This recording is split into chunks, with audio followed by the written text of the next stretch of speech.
আসসালামু আলাইকুম রহমতুল্লাহি ওবরাকাত। সম্মানিত ফেসবুক ফলোয়ার বৃন্দগণ, নেটের মধ্যে ঢুকলে একটা জিনিসই সবসময় দেখা যায়। একদল আছে বলে যে মাজার পূজারি, আর মাজার পূজারি যারা আছে এরা বলে পূজা মণ্ডপের পাহারাদারি। কি আকাশ আর হতার ব্যবধান কথার মধ্যেই। আসলে যারা মাজার জিয়ারত করে, আহলে সুন্নত ওয়াল জামাতের আকীদা অনুযায়ী মাজার জিয়ারত করা নিষিদ্ধ নয়। এটা সওয়াবের কাজ, মহব্বতের কাজ, সম্মানের কাজ। কারণ আহলে সুন্নত ওয়াল জামাতে যারা আছে এরা অলি আউলিয়াদেরকে অত্যন্ত মহব্বত করে, অত্যন্ত সম্মান করে, তাদের শান মর্যাদা বৃদ্ধি করে। কারণ এই অলি আউলিয়াদের মাধ্যমেই আমরা ইসলাম পাইছি, আল্লাহকে চিনছি, রাসূলকে চিনছি, এবং দেশের বিভিন্ন প্রান্তে ইসলাম প্রচার হয়েছে এই অলি আউলিয়াদের মাধ্যমেই।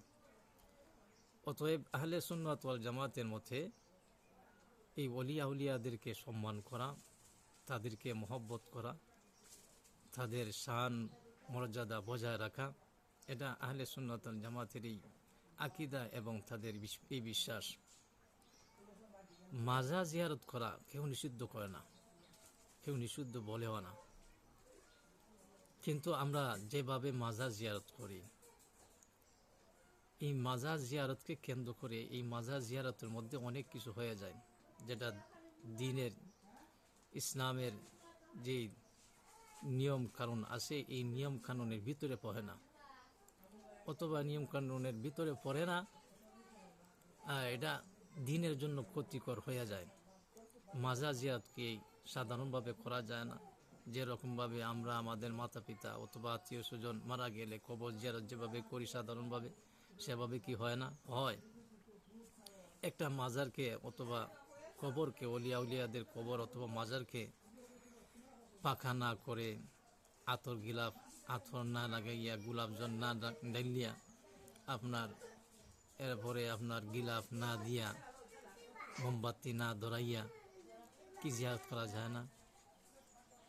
অথবা এই মাজারকে একটা কেন্দ্রবিন্দু না বানাইয়া, মাজার বানাইয়া মালিকানাধীন হইলাম, গদিনিসীন হইলাম, হওয়ার পরে এটারে একটা দর্শনীয় স্থান বানাইলাম, মাজারকে একটা দর্শনীয় স্থান বানাইলাম, একটা খারাপ একটা জায়গা বানাইলাম। এই মাজারকে এখন যারা যারা এভাবে বানাইছে, অথবা একটা কেন্দ্রবিন্দু বানাইছে, দরবার বানাইছে, গদিনিসীন বানাইছে, বানানোর পরে এই জায়গার মধ্যে আপনার সবসময় মানুষ আওয়া যাওয়া করতেছে, এটাকে স্থান বানাইছে, মাজারের মধ্যে সবসময় থাকে, সবসময় খায়, সবসময় থাকে। এই মাজারকে কেন্দ্র করে ব্যবসা শুরু হয়েছে।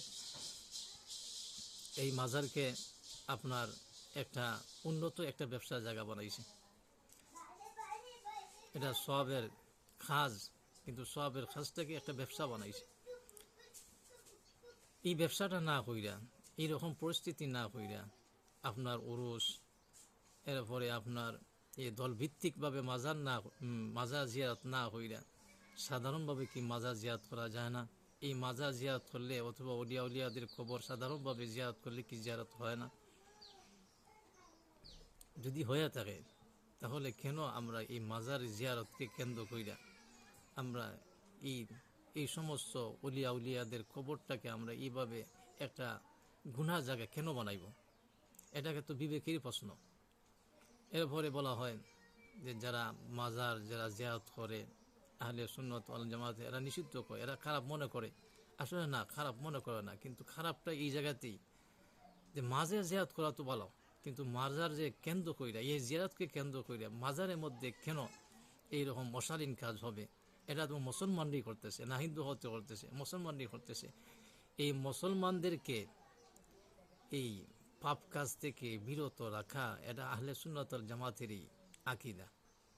যে মানুষদেরকে শিরিক থেকে বিরত রাখা, বেটিবাজির থেকে বিরত রাখা, মদ খাওয়ার থেকে বিরত রাখা, গাঞ্জা খাওয়ার থেকে বিরত রাখা, এটা আহলে সুন্নাত ওয়াল জামাতের কাজ।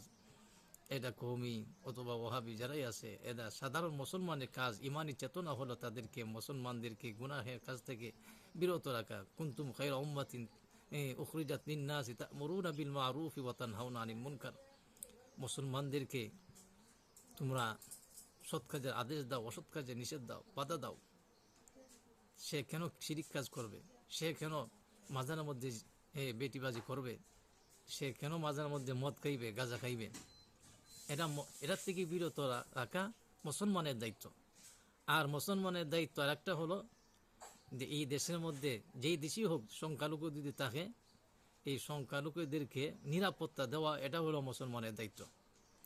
একটা হলো মুসলমানের দায়িত্ব হলো শিরিক থেকে বাঁচিয়ে রাখা মুসলমানদেরকে, আরেকটা দায়িত্ব হইল গিয়া যারা সংখ্যালঘু আছে তাদেরকে নিরাপত্তা দেওয়া, তাদের ধর্মের যেগুলো কাজগুলো আছে এই কাজগুলো তাদেরকে স্বাধীনভাবে করতে দেওয়া, এরাও মুসলমানের দায়িত্ব।